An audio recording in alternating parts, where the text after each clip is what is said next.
సంవత్సరాల తరబడి ఎన్ని మందులు వాడినా మీ మోకాల నొప్పులు తగ్గట్లేదా? ప్రాణ పెయిన్ క్లినిక్ లో అత్యాధునిక చికిత్స. నమస్కారం సుబ్బారావు గారు. నమస్తే అండి. రీసెంట్ న్యూస్ ఒకటి మనం చూసామండి. అంటే దానికి సంబంధించిందే రకరకాల కథనాలు చూస్తూ ఉన్నాం మనం. సీరియల్ యాక్టర్ చందు అండ్ దాని తర్వాత పవిత్ర. యాక్చువల్గా జరిగింది ఏంటి? అండ్ అక్కడి వరకు అంటే చావు వరకు వెళ్ళాల్సినంత అవసరం ఏమొచ్చిందని మనం అనుకోవాలి. ఈ కుటుంబ కలహాలు స్టార్ట్ అయ్యి ఆయన వేరే మ్యారేజ్ వైపుకి వెళ్ళటం జరిగింది అనుకోవాలా? ఎలా ఏ విధంగా జరిగింది? మీకు తెలిసిన వాస్తవ కోణాలు ఏంటి?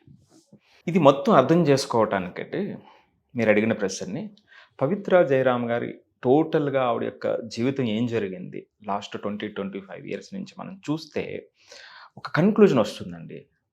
అంతేకాకుండా ఆవిడ యొక్క మొత్తం లైఫ్లో చివరి అంకాన్ని పక్కన పెడితే మిగిలిన లైఫ్ చివరి అంకంలో చేసినటువంటి 1-2 తప్పులు మొత్తం జీవితాన్ని ఎలా మార్చేసినాయి, ఆమె ఒక్క జీవితాన్నే కాదు కుటుంబాలని ఎలా మార్చేసినాయి అనేది అర్థమవుతుందండి.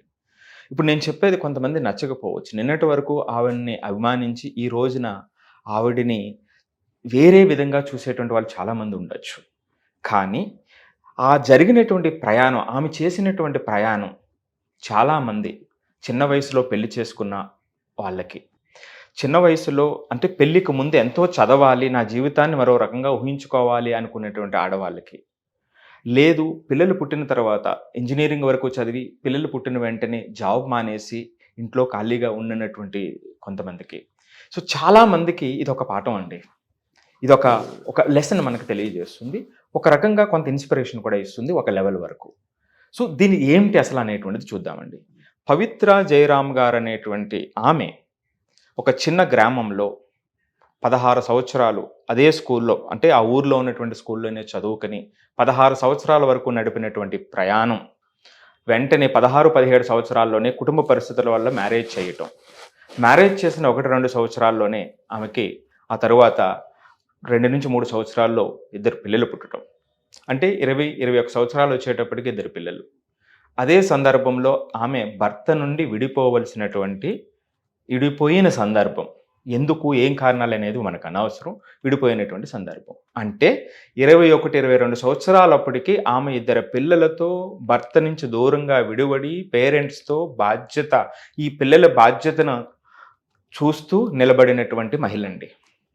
ఒక్కసారి ఆలోచించండి. అప్పుడు వరకు నాలెడ్జ్ లేదు, పెద్దగా చదువుకోలేదు, లోకజ్ఞానం లేదు, డిగ్రీస్ లేవు జాబ్ చేయటానికి. ఇలాంటి సందర్భంలో 2 పిల్లల యొక్క భవిష్యత్తు ఆవిడ ముందు అలా కదలాడుతూ ఉంటుంది. చాలామందిలో ఇది కనిపిస్తూ ఉంటుందండి. అలాంటి సందర్భంలో ఆమెకి తెలిసినటువంటి ఎవరో ఒక వ్యక్తి, కన్నడ ప్రభ అనేటువంటి పేపర్లో పనిచేస్తున్నటువంటి ఒక ఆయన తెలిస్తే ఆయనకు ఫోన్ చేసి, నా పరిస్థితి ఇట్లా ఉంది, నేను ఇలాగా జాబ్ చేయాలనుకుంటున్నాను, మీరు ఏదైనా జాబ్ ఇప్పించగలరా అంటే, ఇదివరకు ఆ కుటుంబంతో ఉన్నటువంటి పరిచయంతో ఆ పెద్ద ఆయన, ఓకేనమ్మా అయితే నువ్వు జయనగర్ 4th బ్లాక్ రా అని చెబితే ఆవిడికి జయనగర్ అంటే తెలియదు, మెజెస్టిక్ అంటే తెలియదు బెంగళూరులో. అప్పటి వరకు ఊరు దాటి వెళ్ళినటువంటి మహిళ అండి. సో పలానా మెజెస్టిక్ ఉంటుంది, అక్కడ బస్సు దిగు, ఇట్లా రా జయనగర్కి రా అని ఉదయం 5 గంటలకల్లా రా అని చెబితే ఆమె ఆ ఊరు నుంచి మొట్టమొదటిగా మెజెస్టిక్ వచ్చి బెంగళూరులో, అక్కడి నుంచి జయనగర్కి వచ్చి 5 గంటలకు వెయిట్ చేసి ఫోన్ చేస్తే ఫోన్ స్విచ్ ఆఫ్ అండి. ఒక ఒంటరి మహిళ, ఇన్ని కష్టాలతో ఉన్నటువంటి ఆమె తెలియని ప్రాంతంలో టౌన్లోకి వచ్చి అక్కడ వెయిట్ చేస్తే 5 గంటలకి ఎవరైతే మన సహాయం చేయాలో వాళ్ళ ఫోన్ స్విచ్ ఆఫ్ చేస్తే ఎలా ఉంటుందో ఒకసారి చూడండి. 6, 7, 8, 9, 10, 11, 12 ఫోన్ స్విచ్ ఆఫ్. ఏం చేయాలో తెలియదు పాపం. అక్కడే అలా ఏడుస్తూ అక్కడ అలా కూర్చుని ఉందటండి. 1:30కి ఫోన్స్ ఆన్ అయిందటండి.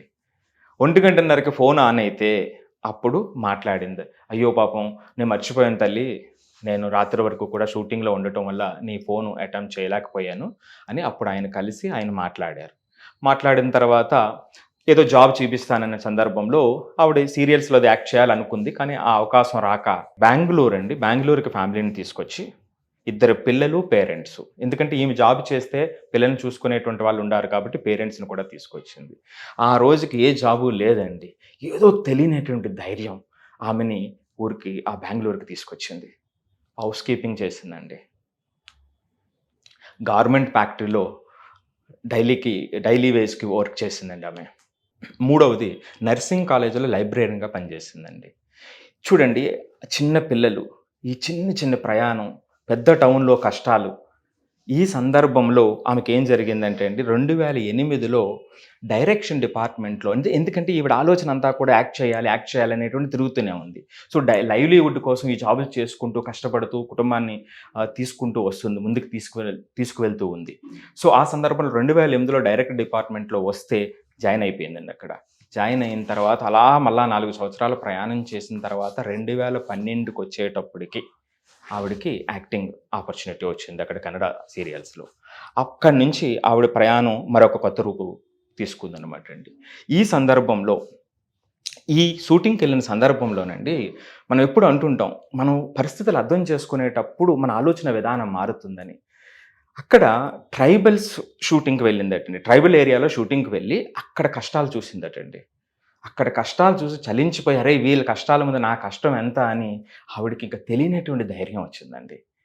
సో తెలియనటువంటి ధైర్యం వచ్చిన తర్వాత మరింత ఉత్సాహంగా, మరింత భరోసాతో ఆవి యొక్క జీవనాన్ని మొదలుపెట్టిందండి. మరలా ఆ సీరియల్ ఎక్కడైతే మనకి పాపులారిటీ మొదలైందో అక్కడి నుంచి మొదలైంది. చూడండి, అంటే ఇప్పటి వరకు నేను చెప్పినటువంటి ప్రయాణం చాలా మందిలో జరుగుతూ ఉంటుందండి. కానీ ఆ భయాన్ని తొలగించి బయటకు వచ్చినటువంటి మహిళలు చాలా కొంతమందే ఉంటారు.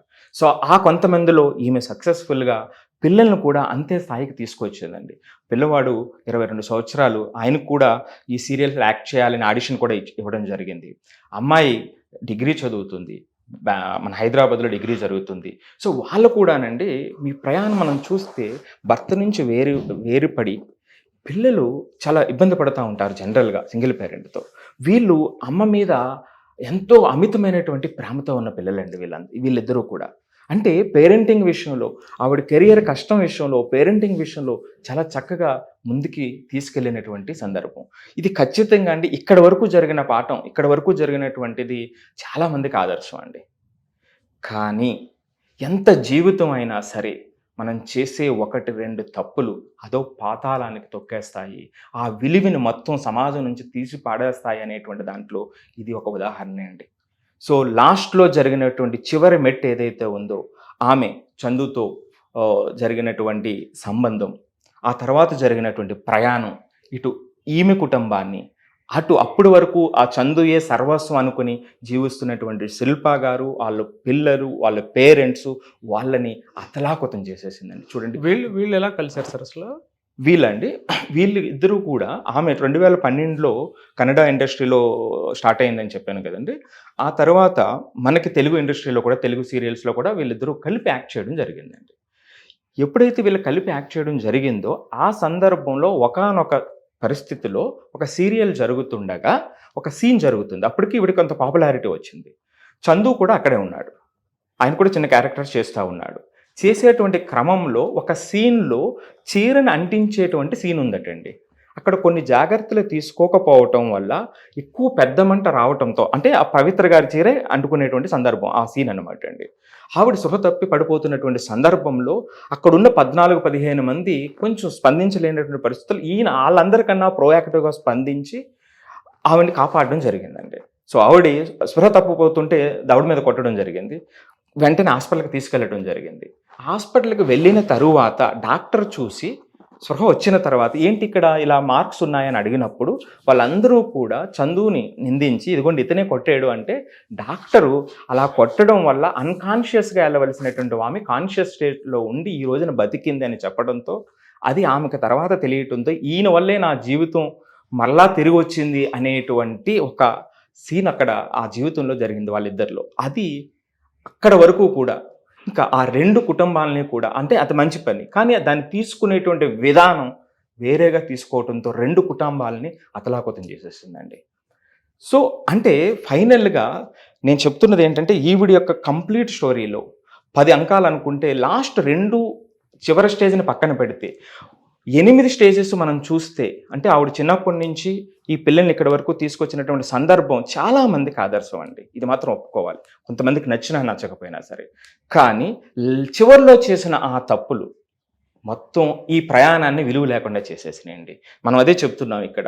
మనం చేసేటువంటి ఏదైనా సరే లాస్ట్ టైం కూడా మీరు చెప్పారు, ఏదైనా అలాంటి వలయంలో చిక్కుకున్నప్పుడు మనం తీసుకునేటువంటి స్టెప్ ఒక్కసారి ఆలోచించండి, ఒక్కసారి మీ జీవితాన్ని పాజ్ చేయండి అని మీరు అన్నారు, రైట్? ఆ తర్వాత ఏం జరగబోతుందో పాజ్ చేసి మీ జీవితాన్ని చూడండి అని. సో ప్రతి ఒక్కరూ కూడా దాన్ని అలవాటు చేసుకోవాలండి. సో ఇప్పుడు ఈ సందర్భం వచ్చేటప్పటికి చూడండి, ఈమె ఒంటరి మహిళగా ఎన్ని కష్టాలు పడ్డాలో అన్ని కష్టాలు పడి వాటిని అధిగమించి ముందుకు వచ్చినటువంటి ఆమె అండి పవిత్ర జయరాం గారు. ఆవిడికి తెలిసినంత కష్టాలు మరొక ఎవ్వరికి తెలియదు ఒంటరి మహిళకి. కానీ అదే కష్టాలు శిల్పా గారికి వస్తుంటే ఆమె ఎక్కడికి వెళ్ళిపోయింది ఆ మనసు? ఆమె పడినటువంటి కష్టాలే కదా ఇప్పుడు చందు ఇలా టర్న్ అవ్వటం వల్ల అదే కష్టాల శిల్పా గారికి, ఆమెకు కూడా 2 పిల్లలండి, ఒక బాబు పాప ఉన్నారు. మరి ఆ కష్టాలను ఆమె చూడలేకపోయిందే. ఆ కష్టాలను చూసి ఉండగలిగితే చందు కూడా అమితమైనటువంటి గౌరవం సొసైటీలో ఉండేటువంటిది, ఈమె యొక్క గౌరవం పెరిగేది, ఈ కుటుంబం చక్కగా ఉండేది, మొత్తం కుటుంబం 2 కుటుంబాలకు కూడా రక్త సంబంధికుల్లాగా ఎంతో ఎంతో అన్యోన్యంగా ముందుకెళ్ళేటువంటి సందర్భం ఉండి గౌరవంతో కూడినటువంటి బంధాలు ఉండేటువంటివి. సో కానీ అది వేరే టర్న్ తీసుకోవటం వల్ల కంప్లీట్గా 2 కుటుంబాలు అతలాకుతం అయిపోయినాయండి. ఎలా సార్ అంటే అసలు వీళ్ళిద్దరు జర్నీ ఏ విధంగా స్టార్ట్ అయింది? అంటే ఇది ఏ విధంగా జరిగింది? మొదటి ఒక సంఘటన ఇప్పుడే చెప్పుకున్నామండి మనం. అంటే ఎలాగా శిల్పా గారు కూడా ఏ విధంగా మోసపోయారు? వాళ్ళిద్దరి మధ్య ఒక బంధం ఎప్పుడు ఏర్పడింది, గౌరవంతో కూడిన బంధం ఎప్పుడు ఏర్పడింది అనేటువంటి ఒక ఇన్సిడెంట్ చెప్పాను. ఆ తర్వాత జరిగినటువంటి ప్రయాణం ఎలా వాళ్ళని వెనక వైపుకి లాక్కి వెళ్ళిపోయింది అనే దాన్ని పార్ట్ 2లో చేద్దామండి. దాన్ని అంటే ఎక్కడ మనం ఆ ఎమోషనల్ కంట్రోల్స్ లేకపోవటం, మన యొక్క జీవితాన్ని తర్వాత జరగబోయేటువంటి స్టెప్ని అనుసంధానం చేయకపోతే వచ్చేటువంటి పర్యవసానాలు ఎలా ఉంటాయి అనేటువంటిది వీళ్ళ యొక్క జర్నీని అనుసరించి మనం పార్ట్ 2లో చేసే ప్రయత్నం చేద్దామండి దాన్ని. ఓకేనా, అంటే వీడియో లెంత్ ఎక్కువ ఉంది కాబట్టి పార్ట్ 2లో చేద్దాం అని చెప్పేసి అంటూ ఉన్నారు. చాలామంది కూడా తెలుసుకోవాలి అనుకున్నటువంటి వాళ్ళు కూడా ఉన్నారు. అసలు ఏం జరిగింది, ఎందుకు ఇంత వైరల్ అవుతుంది జీవితం, రెగ్యులర్ లైఫ్లో మనం చూసేటువంటి వాటిల్లో కొంతమందిది ఇలా ఉంటుంది అలా ఉంటుంది మాట్లాడుకుంటున్నాం కదా. వీళ్ళది బయటికి పడగానే అసలు ఏం జరిగింది, ఎందుకు అంత చేస్తున్నారు అని కింద కామెంట్ బాక్స్లో పోస్ట్ చేసి మరీ అడిగేటువంటి వాళ్ళు ఉన్నారు. సో డెఫినెట్గా ఇంకొక వీడియో చేద్దామండి ఏం జరిగింది అనేది. తప్పకుండా అండి. సుమన్ టీవీలో మీ పర్సనల్ అండ్ బిజినెస్ ప్రమోషన్స్ కోసం కింది నెంబర్కి కాంటాక్ట్ చేయండి.